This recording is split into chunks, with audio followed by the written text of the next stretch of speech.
The Stronghold. Threshold by Ulysses. Everyone at the Stronghold can feel it. Something isn't right. There's something the deciders aren't telling us, and it's obvious with all the extra teams out in the field on general runs. When a run is classified as general, you may expect the team to come back with loot of any kind.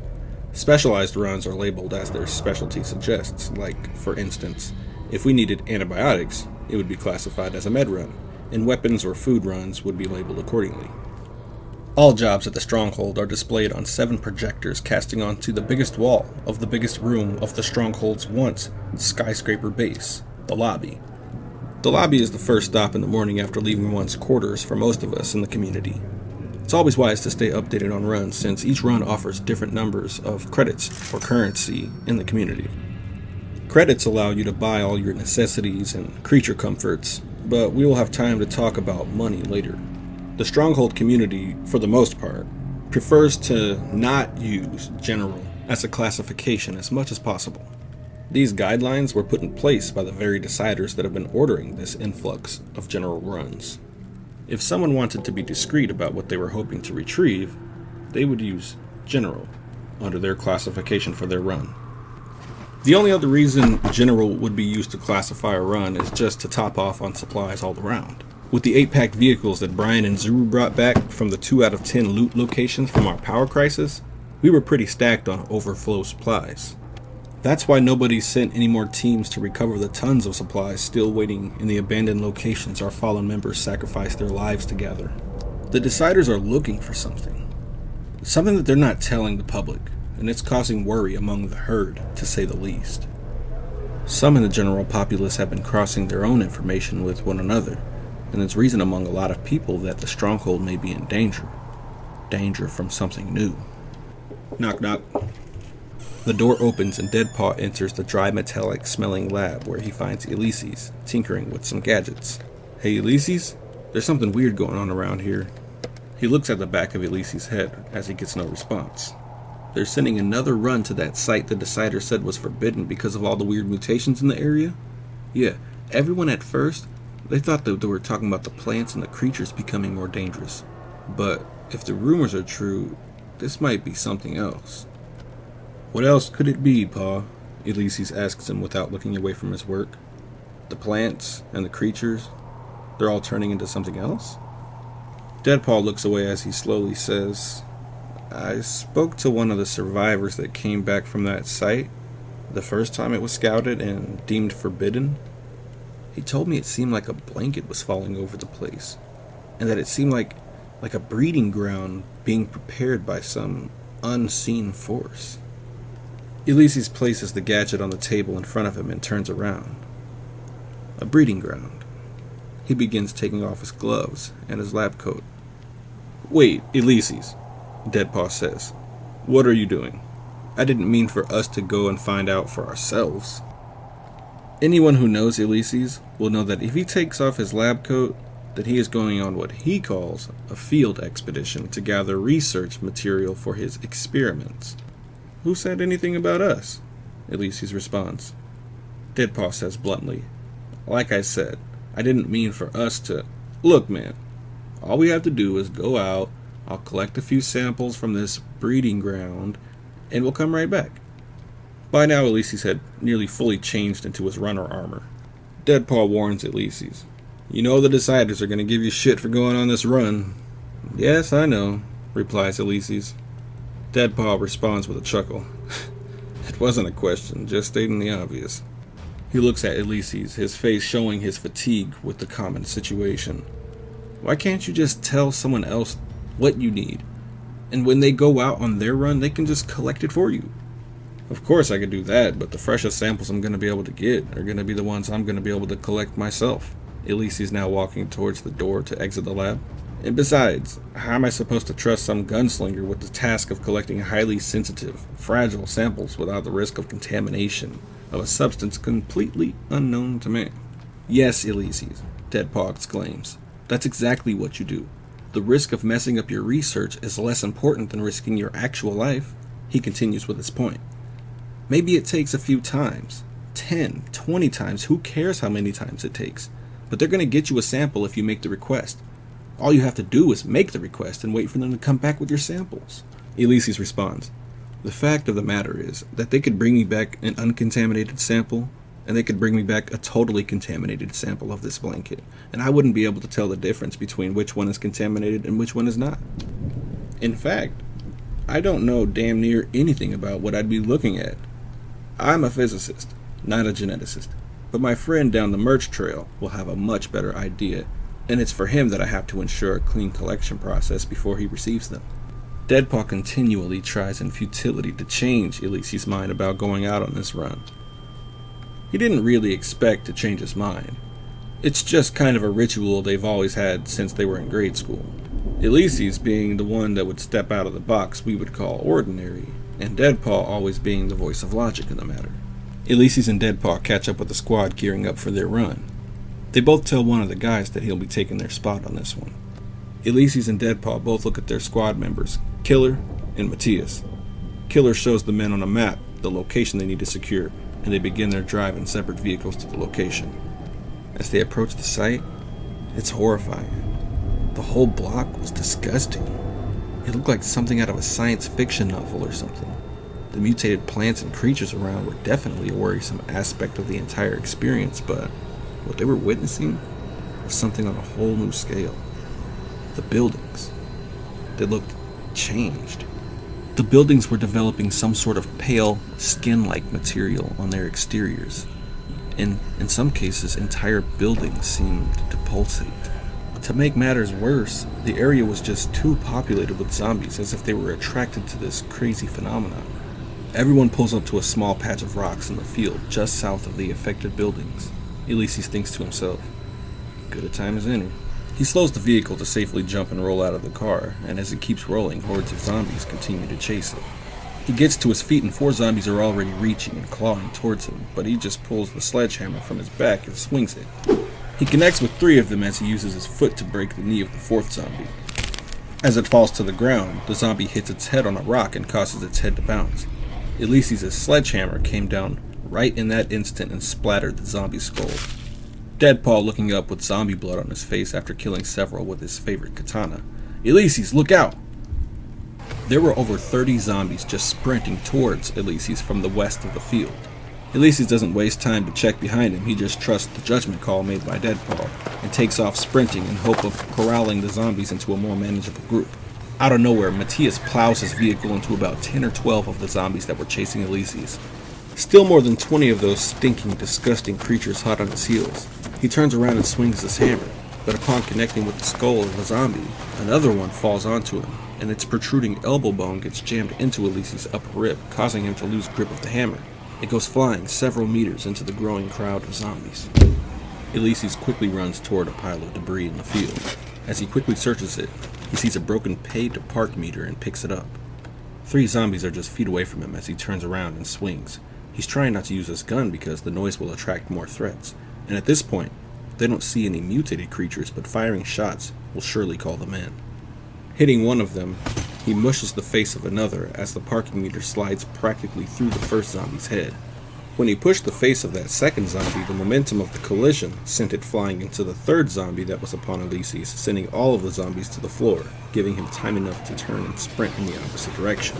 The horde continues to follow Ulysses as Matthias, in panic, drives back and forth desperately trying to mow down as many of the zombies as he could. Although his actions were to help, the noise created by his vehicle inevitably began to draw in more zombies.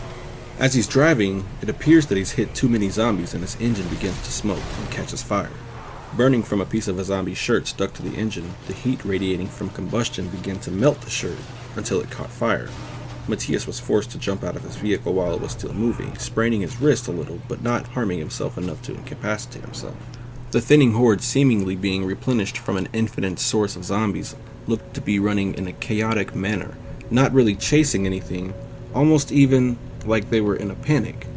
Ulysses beats up a few more with his parking meter and looks around the area to find a way to begin their search, extermination, or containment of the new threat. There is yet another horde on Ulysses' tail, and an even larger one chasing Killer. 13 zombies chasing Ulysses as he sprints south to put some distance between himself and the horde. 3 random zombies cut him off, but just then a grenade explodes near Ulysses and the blast shreds the 13 zombies that were chasing him as the force knocks him and the other 3 zombies to the ground. He gets back to his feet and executes one of the fallen 3 zombies with the heel of his foot, but the other 2 scramble towards him as they manage to get to their feet as well. Ulysses takes one swing and levels them both, but doesn't bother to execute them. There's just so many of them everywhere. What's the point? He turns his attention to Matthias, whose vehicle was now on the verge of exploding. Matthias is running for his life at this point. He has no amp tabs, and he's winded from a hard blow to the gut when several zombies rushed him earlier. One of the zombies drove its skull into his stomach, causing Matthias to collapse in agony. Finally able to get to his feet, he had several bite wounds and chunks of flesh ripped away by the horde huddled around his fallen body. He reaches into his supply pouch as he runs as fast as his lungs would allow. It was empty. This was bad. The zipper on his meds pouch was busted and everything fell out. No amp tabs, no painkillers, and most importantly, the shot was gone. His arm began to feel like there were worms slithering through his veins and his entire nervous system. He was beginning to mutate. Matthias kept running as Ulysses tried to catch up with him in the horde. There were a few zombies chasing Ulysses, but he knew he had to reach Matthias before he ran out of time. Matthias' screams let everyone know that it was serious. This mission was classified by the Stronghold as a threat level 5 on a 6-level scale, with 1 being dangerous and 6 being suicidal. So everyone on the run already knew that the chances of someone not making it back was pretty likely. Nevertheless, Ulysses tried his hardest to reach Matthias. The light of the moon shined onto the backs of the zombies chasing Matthias. Ulysses couldn't see him, but he could hear the screams. His screams began to sound animalistic, and as if he had 5 or 6 sets of vocal cords. Ulysses had to get to him to give him the shot. Matthias was mutating and he was changing very rapidly.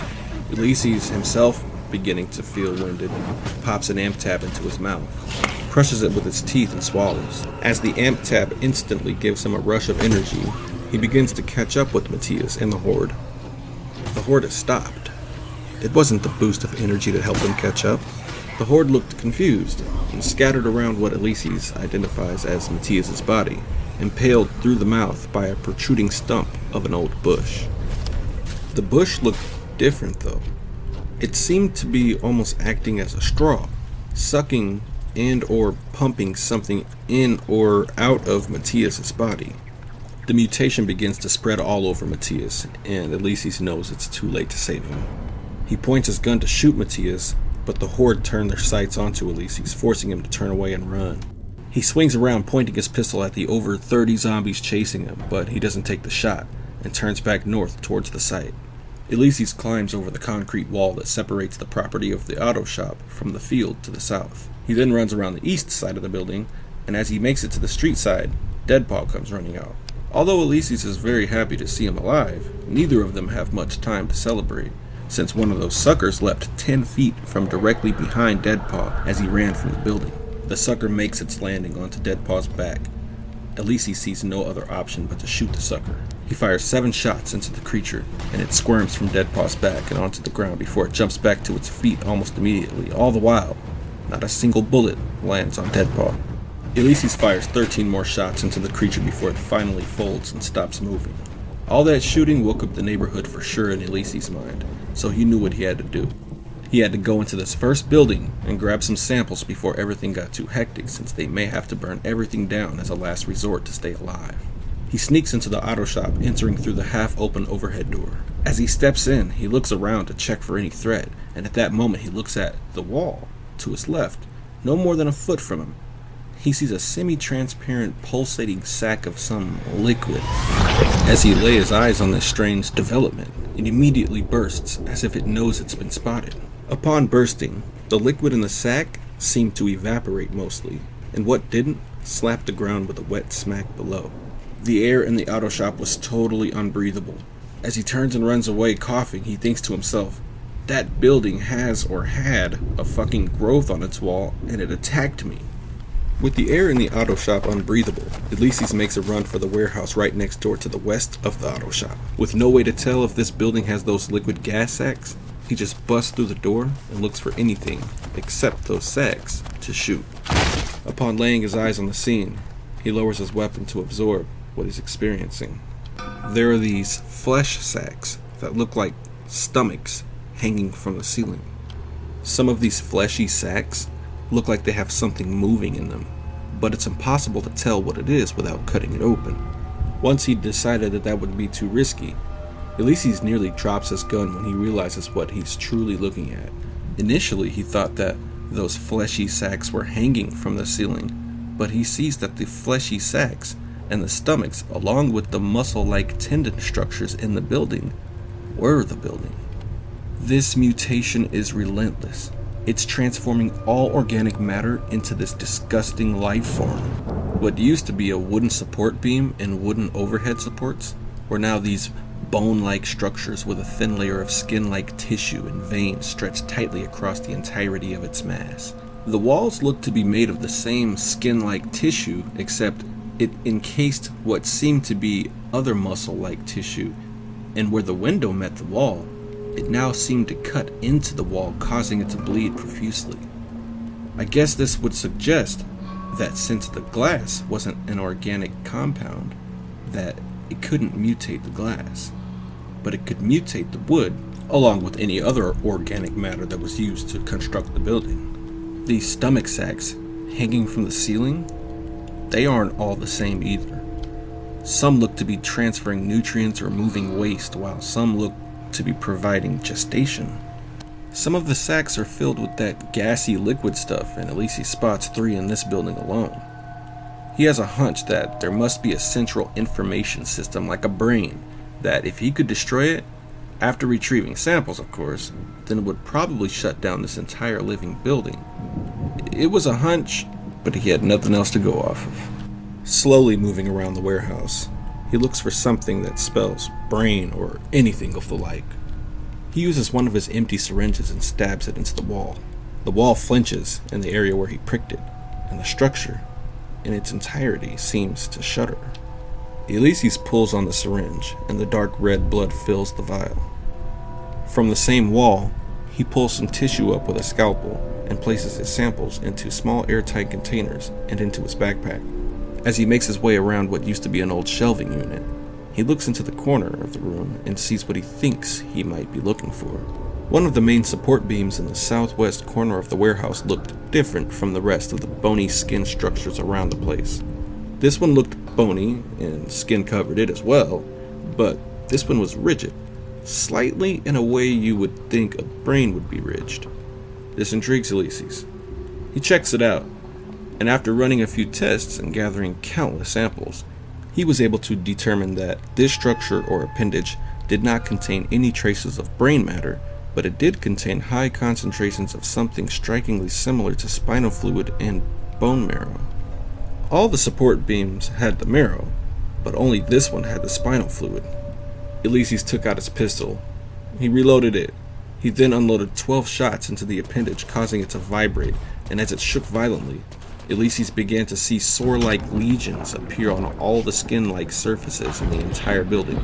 He backs away, lowering his weapon, dread upon his face, with the thoughts of what might be to come.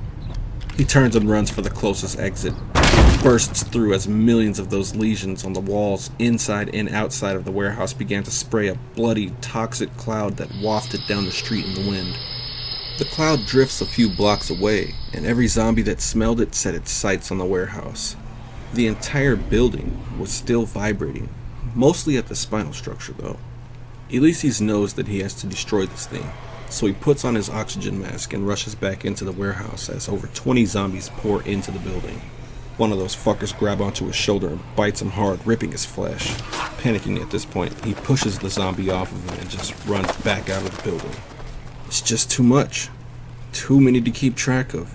This was way too dangerous, and he had to come up with a better plan, so he ran east from the northwest corner of the warehouse, turned right, and headed to the southeast corner. Here he climbed the concrete fence, entering the field once again. Hundreds of zombies running from the south, almost in single file, straight for the warehouse. As he realizes that he's dodged a bullet, a few of the zombies turn their attention to him, and he continues to run south in the direction the horde was coming from. He decides it has to be taken care of. There are just too many zombies here, so he just runs past the entire line of zombies, shoulder checking every one of them he could reach. and it wasn't long before he had over 50 zombies on his tail. He whips out his pistol and empties his magazine at the horde, reloads and empties it again. He turns around running even though there were only 3 or 5 still chasing him. He must have been running for something else. Wait, he's running to something. It's an old military supply vehicle. Usually where there's one, there are more in the case of military vehicles, and Elysius spotted this one on the drive in. The vehicle's engine was completely wrecked, so he ran to the trunk and opened it. There are 3 revolvers, a Glock, a MAC-10, and a Vector, with around 845s, just stacked in boxes. Jackpot. There were also cases of meds, but Elysius didn't have time to go through the rest of the supplies since the remaining zombies that were chasing him had caught up with him, forcing him to grab a few boxes of bullets and the MAC-10. The pistol he was already using was one of the many gifts he received from one of his old college friends that lives in the Stronghold. The pistol was modified to hold a total of 45 caliber bullets and has a welded break in the muzzle. It's loud, it's ugly, but it makes zombie heads go splat. The pistol was so overly modified that it was impossible to tell what kind of gun it used to be, other than it was clearly a pistol of some make. He fires several shots as he runs from the military vehicle, and 3 zombies run into a barrage of face shots, exploding their heads like water balloons. Their bloody fecal matter-covered bodies flop to the ground with a wet, spongy sound. Elysius runs east and rounds up north to see 8 scattered zombies still approaching the sounds of his gunshots. He fires 11 quick shots and all the zombies in his line of sight drop. One more zombie creeps from the rear, but Elysius makes quick work of it with his pistol and shoots another one about 100 yards south that was kind of just walking and not bothering anyone. He makes his way back to the military vehicle and grabs a suture kit, some painkillers, the military-grade remote-activated grenade, or RAG for short. He also grabs some C4 charges, and at that moment, a zombie bites the armor on the back of his neck. Elysius struggles to get the zombie off of him, but its jaws are unrealistically powerful for the amount of decay the creature has undergone. To make matters worse, there were 4 more zombies sprinting towards him only feet away now. Finally able to push the zombie off his back, he swings around and fires 14 shots, dropping 9 zombies, clearing the immediate area. But as he turns to look north, he sees the horde that had once been flocking to the warehouse. They were sprinting directly toward him, attracted to the sound of gunfire. He reloads and just continues firing, all the while dodging the nimble attempts of the zombies to tackle him to the floor. Several try but end up falling on their face once Elysius sidesteps, and from there it's easy enough for him to just blast their head off while they're down. He manages to clear out most of that horde when he gets a ping over the radio. Killer says in a huff of breath, "I don't know what's wrong with that building, but I started fucking up everything until I hit some spine-looking brain thing. That whole place shook, so I beat the dog shit out of that thing until it broke open and I had severed it clear from one edge to the other. Man, I thought I was gonna die in there. The building started to collapse in on me and some of them sacks hatched what looked like miniature gargantuan and loud slug mutants. I killed the few that I could as I left the collapsing building behind me." Elysius had a moment and chuckled. Hearing Killer explain doing what he is known and named for was something that could cheer you up on the darkest of days. Yes, in these times we all have sort of a dark side that allows the events around us to become a part of us. That much we allow, even if it is only with us voluntarily through trivial experiences in life when we find joy or entertainment from slaughtering the mutants and zombies. Still, even with something as brutal but necessary, we allow ourselves to enjoy it, and by doing this, it becomes an intimate part of our lives. These monsters have taken so much from Killer, from all of us. They deserve to be destroyed with no mercy, although some of them are us. No, all of them are us. Elysius snaps back and says to Killer, "Good work there, brother. If you find more like it, take them down. I already have all the samples I need." Killer responds, "I don't care about your samples. I want to live, not to mention the 30 credits this run pays." "Roger that," jokes Elysius as he makes his way back north, dodging, weaving between lunging, crawling, standing, and sprinting zombies. What the hell? The darkness of night cast a veil over the entire field. Elysius' flashlight was effective to about 20 feet, and at that distance, the horde was so dense, the zombies were falling over one another, while others continued to sprint towards him. He backpedals and fires his entire magazine and makes fruit punch of at least 30 zombies in the horde. He turns to reload and nearly slams face first into a gargantuan. He quickly spins away from the monstrous creature and finishes reloading. He opens fire on the gargantuan's head, but it doesn't seem to have much of an effect. Just then, weaving through several zombies comes one of those sucker things. It jumps onto the head of one of the zombies and leaps off of it, breaking the zombie's neck. The zombie gets back up after being thrown to the ground from the force of the sucker jumping from its body. It continues to approach Ulysses, although its neck is bent to the side. The sucker lands on the back of the gargantuan, then leaps onto Ulysses, but in that moment, he falls onto the ground and slips under the sucker, causing it to soar several feet away from him. This sucker made him freeze for a second, though. There was something about it. He didn't quite know what it was, but he knew that he dreaded what was to come. The gargantuan runs in and slams his hand down on Ulysses as he rolls out of the way with a split second to spare. As he rolls to his feet and looks up, the sucker is just swinging one of his arm bones and one 5-finger hand directly at his face. Bang, bang, bang. Ulysses just opens fire, and his rain of bullets separates the creature's head from its body, and it stops moving. While swinging his parking meter at several zombies, Ulysses is reluctant to leave the immediate area, as he should. He needs to see this sucker thing up close, for a good look, but it's just far too dangerous. He turns and makes a run for it, trying to draw away the gargantuan so that it doesn't mush the corpse of the sucker beyond recognition. A loud slug, or magnaphyllum, comes up from the ground in Ulysses' path, and he shoots it before it could roar. He shot 3 zombies dead. One just kept coming. What the hell's wrong with this thing? He shoots it more. This is no regular zombie, he thinks to himself. He turns up the brightness on his flashlight temporarily to reveal a humanoid mutant with an exoskeleton that was deflecting his bullets. He takes the parking meter off of his back and swings it, knocks down the mutant. He stands over the creature and swings it over and over. It takes him 23 hits in the head with the parking meter to finally get the mutant to stop moving. Ulysses tries to make his way back to the military vehicle, but he is quickly overwhelmed by the newly formed horde and the gargantuan sprinting towards him. He tries his hardest to sprint away, but 3 of the zombies had a hold of his armor and gravely slowed him down. In this instant, he tripped on a tire in the field, which ripped his armor from the hands of the zombies but slowed him down even more. He scrambled away to his feet, and one of the zombies that had a hold of him gets pushed to the ground and completely flattened like a tube of toothpaste as the gargantuan crushes its way towards Ulysses in a full sprint. His muscles in pain from the overexertion of Ulysses trying for his life to escape the inevitable, the gargantuan swings its heavy arm and clips Ulysses' shoulder. His armor rattles as the force of the blow sends him flying several feet away and onto the ground, where he lay for a few seconds in a daze, only pulling out of it when 2 zombies dropped down to mount him.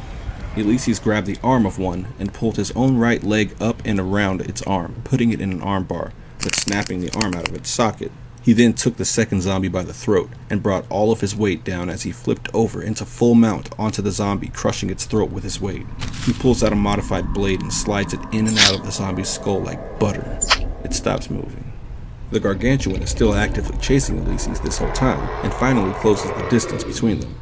Ulysses has a tendency to get carried away with some of his kills, and nobody's ever really asked him why, but people think that's a big reason he gets along so well with Killer. They're both great people, but they're also both fighting for something.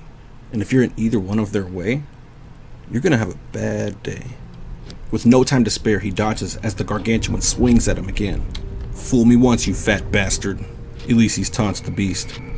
While running away, he passes a fence post, so he stops to place a C4 charge. With the gargantuan and the horde closing in, he struggles to set the device. Finally, he has it. He takes 5 large strides and jumps as he detonates the explosive. The gargantuan is knocked to the ground by the blast, and a huge chunk of his stomach and the left side of his ribcage were blown off. Its left arm was dangling from its shoulder from a thin tendon as the gargantuan rose to its feet. Ulysses outmaneuvered and ran to the gargantuan's back. The wound seemed to slow down the creature, and Ulysses decided to take advantage of that. When the first blast of C4 went off, it also destroyed about 12 zombies, but called in a lot more to the gargantuan's location. Ulysses stabs his knife into the organs of the gargantuan from the rear as it roars in pain. A piece of the lung falls to the ground, and he swoops down to pick it up.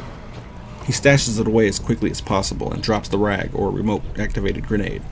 After dropping the rag, he sprints west while there has to be over 15 zombies crowding the injured gargantuan. He detonates the grenade, and a red juice cloud follows. The only surviving creature from the blast was the gargantuan gurgling on the ground. Ulysses runs up to the huge beast, jumps and slams his parking meter, smashing its head to a pulp. He swings his weapon at 2 more zombies, smashing one skull, knocking over the other. One more zombie leaps onto him, pushing him into a greenhouse near where he killed the sucker earlier. He looks down as he sees a branch poking through his abdomen, clear through his liver. He feels dread come over him. He has over 20 zombies flood into the greenhouse. Through the spaces between the legs of the zombies, Ulysses can see the sucker that he'd killed earlier. It had a bush stump sticking out of the rear of its skull. It was wearing Matthias's Letterman jacket. Ulysses called over the radio as the zombies surrounded him. "What?" yells Deadpaw. "I don't know what he's saying either," Killer responds to Deadpaw. "I think he's in trouble. He kinda sounded out of it, man."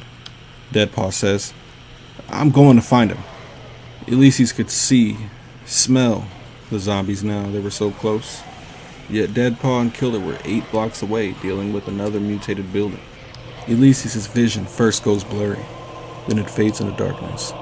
From this darkness, a tiny point of light emerges and captures Ulysses' attention. It just floats there, fluttering, and every time it moves, Ulysses feels a pleasure run through his body like something he's never felt. Nothing like an amp tab, nothing like a morphine drip, and more power than an orgasm. It was the most powerful sensation he ever felt a part of.